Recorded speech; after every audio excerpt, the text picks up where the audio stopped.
Je vous invite à vous lever. Je vais lire un passage dans Jacques au chapitre 1er.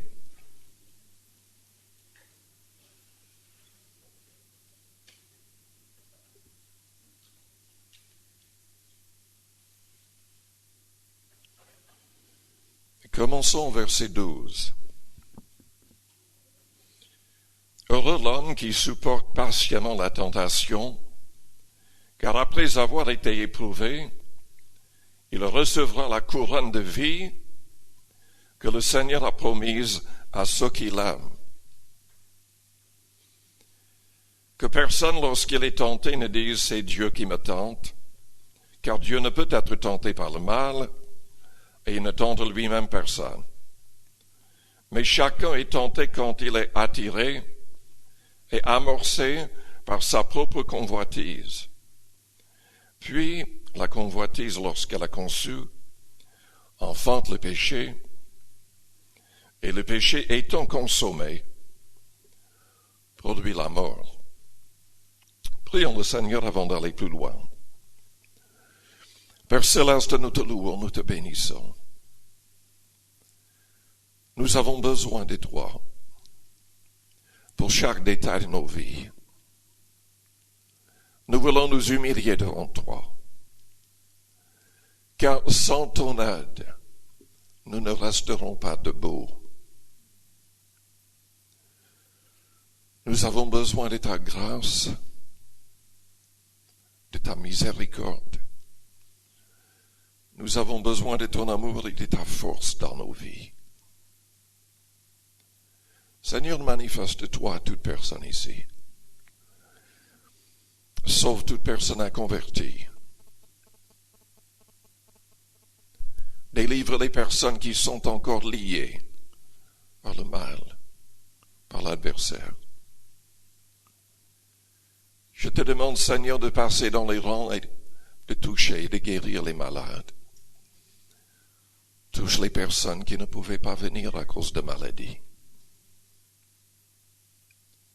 Sois glorifié au milieu de nous. Au beau nom du Seigneur Jésus. Amen. Vous pouvez vous asseoir.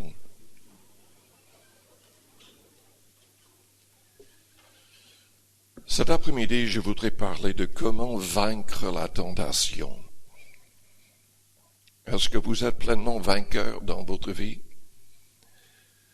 Est-ce que vous êtes victorieux vraiment dans tous les domaines? Dieu veut que nous soyons vainqueurs, même plus que vainqueurs. Mais sans lui, nous n'arriverons jamais. Il y a plusieurs choses qui sont nécessaires pour qu'on puisse être vainqueur. Tout d'abord, nous devons comprendre que c'est indispensable d'être vainqueur. Vous allez me dire, mais c'est évident. Non, ce n'est pas évident du tout. Car il y a énormément de fausses doctrines qui circulent dans les églises évangéliques et dans d'autres églises. Il y a énormément de chrétiens qui croient que parce qu'ils sont catholiques, protestants, évangéliques ou autre chose, ils iront au ciel. Il y a même certaines églises, pasteurs évangéliques qui prêchent des doctrines qui pour moi viennent de l'enfer. C'est-à-dire que vous n'avez même pas besoin de vaincre. Vous avez la sécurité éternelle parce que vous avez confessé le Christ, parce que vous êtes passé par les eaux du baptême. Si vous péchez, si vous ne péchez pas, ça ne change rien du tout. Vous serez sauvés. De telles doctrines viennent du diable en personne. Car Jésus-Christ était formel quand il s'est adressé aux 7 églises de l'Apocalypse, au chapitre 2 et 3. Il a dit à ces églises, aux membres de ces églises, qu'ils devaient vaincre.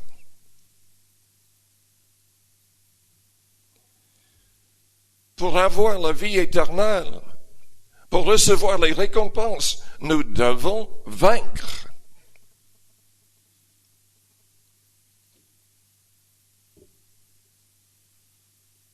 Si vous croyez que vous n'avez qu'à faire comme les catholiques, c'est-à-dire continuellement dans le péché et simplement aller voir le prêtre confesser, sans vraiment vous repentir, sans vraiment abandonner ce style de vie, vous vous trompez. Ce n'est pas assez de confesser ses péchés. Selon Proverbe 28 au verset 13, celui qui cache ses transgressions ne prospère point, mais celui qui les avoue et les délaisse trouvera miséricorde. Écoutez bien, il n'y a pas de miséricorde pour une personne qui n'abandonne pas le péché.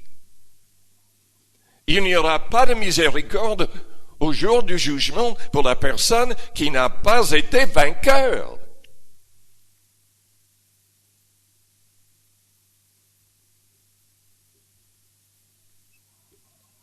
Il n'y aura pas d'esclave au ciel. Jésus-Christ, dans Jean 8, a parlé de l'esclavage. Il a fait une comparaison entre les esclaves, les serviteurs et les fils. Et il a expliqué qu'il n'y aura pas de personnes liées par le péché, esclaves du péché, au ciel. Il a dit que pour être un vrai disciple, on devait méditer sa parole pour être libéré. Il a dit, si donc le Fils vous affranchit, vous serez réellement libre. Vous serez réellement libre.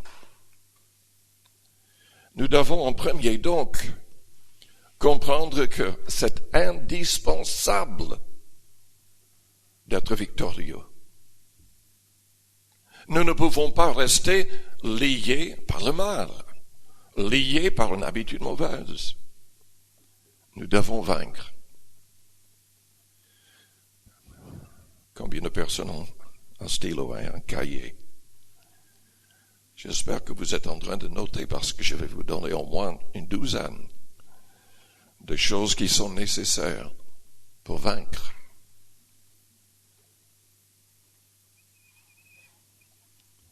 Pour vaincre, nous avons besoin d'une nature nouvelle.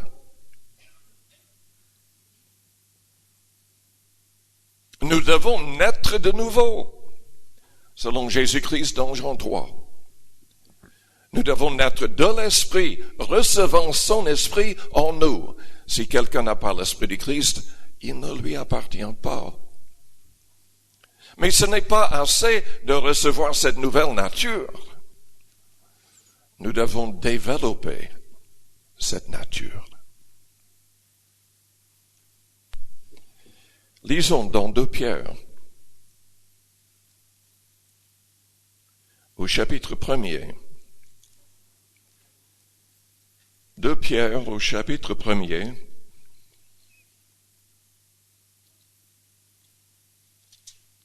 Et au verset 3.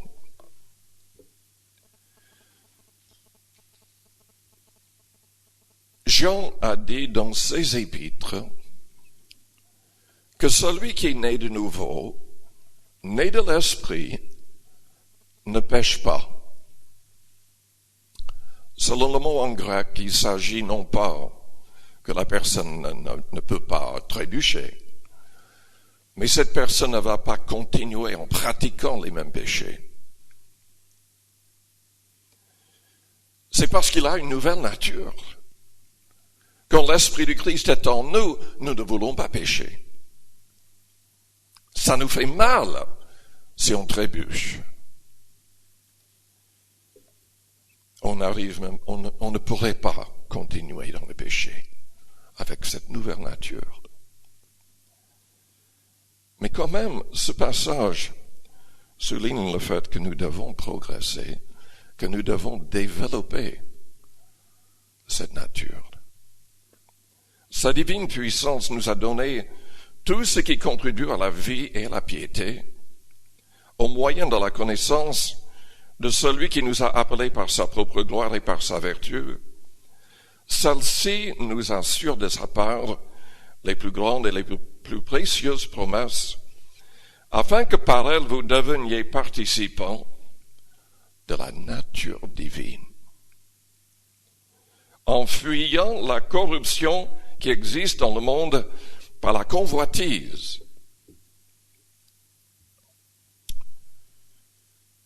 Quand on a cette nature divine, on est mal à l'aise dans ce monde pourri. Et on fuit la corruption et la convoitise. À cause de cela, même, faites tous vos efforts pour joindre à votre foi la vertu, à la vertu la connaissance, à la connaissance la maîtrise de soi, à la maîtrise de soi la patience, à la patience la piété, à la piété l'amitié fraternelle, à l'amitié fraternelle l'amour. Car si ces choses sont en vous, et ils sont avec abondance, elles ne vous laisseront point oisifs ni stériles pour la connaissance de notre Seigneur Jésus-Christ. Mais celui en qui ces choses ne sont point est aveugle. Il ne voit pas de loin, et il a mis en oubli la purification de ses anciens péchés. C'est pourquoi, frères, appliquez-vous d'autant plus à affermir votre vocation et votre élection, car en faisant cela, vous ne blanchirez jamais. C'est ainsi, en effet, que l'entrée dans le royaume éternel de notre Seigneur et Sauveur Jésus-Christ vous sera largement accordée. De nouveau, nous voyons que c'est indispensable de vaincre, d'être victorieux. Mais c'est impossible si on ne reçoit pas cette nouvelle nature qui nous vient par l'Esprit qui entre en nous, par l'Esprit du Christ qui entre en nous.